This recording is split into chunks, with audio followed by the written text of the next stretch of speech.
রাধে রাধে বন্ধুরা, একবার বৃন্দাবন ধামে চেতন শর্মা নামে এক ভক্ত, যিনি দক্ষিণ আফ্রিকায় থাকতেন, তিনি স্বামী প্রেমানন্দকে জিজ্ঞাসা করলেন যে, স্বামীজি, আমি কাজের সূত্রে দক্ষিণ আফ্রিকায় থাকি এবং আমার মধ্যে কিছু অহংবোধের সৃষ্টি হয়, যার ফলে আমি আমার বাবা মাকে অসম্মান করেছি এবং তাদের সঙ্গে খারাপ ব্যবহার করেছি।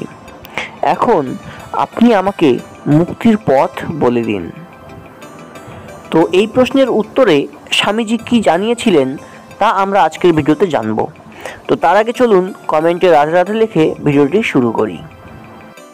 দেখো বৎস, তুমি তোমার বাবা মাকে অবমাননা করেছো, কিন্তু তোমার মনে অনুশোচনার সৃষ্টি হয়েছে, তুমি কষ্ট পেয়েছো, এতেই তোমার অর্ধেক পাপ মুক্ত হয়ে গেছে।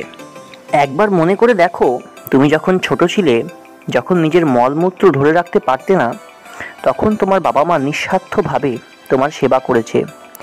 এবং বাবা মাই হলো এমন এক বস্তু পৃথিবীর, যারা কিনা নিঃস্বার্থভাবে সন্তানকে ভালোবেসে থাকে।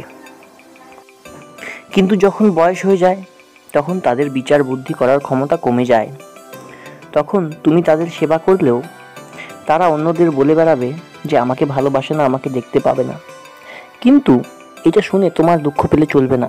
এটা শোনার পরও তোমাকে তোমার বাবা মাকে নিঃস্বার্থভাবে ভালোবাসতে হবে এবং তাদের সেবা করতে হবে। কারণ বাবা মার মধ্যেই তো স্বয়ং ঈশ্বরের অবস্থান। একবার চিন্তা করে দেখো, এই বাবা মা যদি তুমি যখন ছোট ছিলে, তখন যদি তোমাকে সেবা না করতো, তোমাকে যত্ন না করতো, তোমার দেখাশোনা না করতো, তাহলে কি আজকে তুমি এখানে পৌঁছাতে পারতে? কখনোই পারতে না।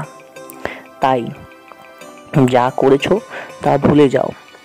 আর এখনো তো সময় রয়েছে, তোমার বাবা মা এখনো জীবিত রয়েছে। তাড়াতাড়ি বাবা মার কাছে যাও এবং তাদের যতটা সম্ভব পারো সেবা করো। কারণ বাবা মার সেবা করলেই ঈশ্বরের সেবা করা হয়।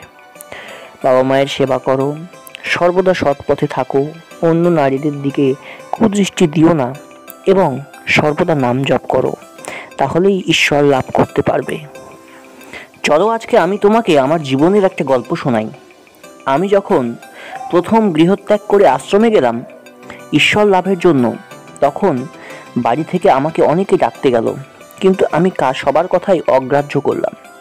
কিন্তু যখন আমার বাবা আমাকে ডাকতে গেলেন, তখন আমি বাবার কথা অগ্রাহ্য করতে পারিনি। বাবাকে আমি নম্রভাবে জানালাম যে, বাবা, আমি আমার জীবনকে ঈশ্বরের কাছে নিবেদন করেছি এবং ঈশ্বরের সেবায় আমি আমার জীবনকে অতিবাহিত করতে চাই। এটা শোনার পর আমার বাবা আমাকে জড়িয়ে ধরলেন এবং 3 বার রাম রাম রাম বললেন এবং আমাকে আশীর্বাদ করলেন যে, তুমি যেখানেই থাকো না কেন, সর্বদাই তোমার ওপর পুষ্প বৃষ্টি হবে এবং তোমার কেউ ক্ষতি করতে পারবে না। শুধু তুমি অন্য নারীদের ওপর কুদৃষ্টি দেবে না। আমি বাবাকে বললাম যে, বাবা, আমি আপনার উপদেশ সর্বদা মেনে চলবো। তো আজকে আমার বাবা মায়ের আশীর্বাদ আমার ওপরে ছিল জন্যই আমি আজকে এই স্থানে পৌঁছতে পেরেছি, না হলে কিন্তু কখনোই পারতাম না। তো ভক্তের প্রশ্নের উত্তরে স্বামীজি এটাই জানিয়েছিলেন। তো কেমন লাগলো বন্ধুরা আজকের ভিডিওটা? আর আপনারা যদি এই রকমই স্বামী প্রেমানন্দের হিন্দি ভিডিওগুলোকে বাংলায় দেখতে চান, তাহলে চ্যানেলটি সাবস্ক্রাইব করে আমাদের পাশে থাকুন। ধন্যবাদ।